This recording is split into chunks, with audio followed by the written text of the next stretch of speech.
Nasunugan na nga, hirap pa raw makakuha ng tulong ang daan-daang mga pamilya sa barangay Damayang Lagi sa Quezon City. Marami sa kanila sa kalsada na natutulog. May report si Susan Enriquez. Isang araw matapos ang sunog sa malaking bahagi ng barangay Damayang Lagi, Quezon City, ang kalsadang ito na ang pansamantalang naging tirahan ng nasa 700 pamilyang nawala ng bahay. Katabi ang mga naisalba nilang mga gamit. Dito na muna sila nagpalipas ng magdamag dahil wala na raw silang ibang mapuntahan. Kwento ni Ruel Adayo, kahit gusto niyang umalis sa lugar, wala naman siyang ibang matutuluyan. Wala po kami mapuntahan. Kaya dito na lang po muna kami. Pansamantala. Sa probinsya, hindi naman po masyado anong hanap buhay. Kaya dito na lang po muna kami. Kung tutuusin, maswerte pa nga siya dahil ang iba niyang kapitbahay. Bukod sa sarili, wala nang ibang nailigtas sa sunog. Walang pera nga, nagutom na nga kami dito. Walang tubig, walang pagkain nga. Walang mga pera, yung mga tao wala pang sahod. Ang mga batang ito hindi nakapasok sa eskwela. At para makatulong sa pamilya, napilitan silang mamulot ng mga nasunog na pako para maibenta sa junk shop at may pambili ng pagkain. Nasunugan na nga, kailangan pang pumila ng mahaba para makatanggap ng tulong mula sa DSWD at Quezon City Hall.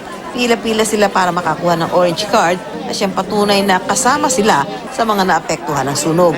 Itinaas sa general alarm ang sunog para matiyak na hindi mapapatid ang supply ng tubig. Pag mahina yung hydrant, mabagal yung pagpuno ng tubig ng tangke ng mga pipe track natin. So, madedelay yung operation. Iniimbestigahan pa ang sanhi ng sunog. Itinuturing ng Bureau of Fire Protection ang bahaging ito ng barangay Damayang Lagi bilang fire-prone. Dikit-dikit kasi ang mga bahay na gawa sa light material kaya mabilis kumalat ang apoy. Kaninang umaga, nasunog din ang bahagi ng isang gusali sa barangay Poblasyon sa Makati City. Ayon sa Bureau of Fire Protection, nagsimula ang apoy sa kusina ng kainan na nasa ground floor ng gusali. Nadamay pa ang mga pinapaupahang kwarto na nasa mas matataas na palapag. Napula naman ang sunog matapos ang mahigit 30 minuto. Sa Ilocos Norte, nasunog din ang kusina ng karinderyang ito sa lungsod ng Lawag. Ayon sa may-ari, napansin na lang niya na malaki na ang apoy sa karinderya.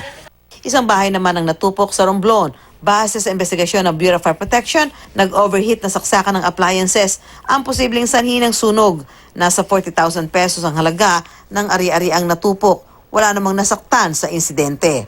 Sa tala ng Bureau of Fire Protection, nasa 15,000 ang fire incident sa bansa taon-taon mula yan noong 2014 hanggang 2018. Pinakamarami tuwing Marso o Abril, nakasagsagan ng init ng panahon. Lumabas sa datos na problema sa linya ng kuryente ang karaniwang sanhi ng pagsiklab ng sunog. Mostly yun nga, kapabayaan pa rin ng ating mga kababayan. Gumagamit pa rin sila palagi yung sinasabi natin na octopus connection. Ino-overload yung ating mga electrical system.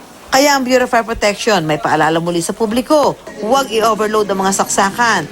Tiyaking compatible ang mga kable sa adapter. Huwag din itong iwan na nakasaksak magdamag. Kung aalis ng bahay, tiyaking walang nakasaksak na appliances at gadgets. Susan Enriquez, GMA News.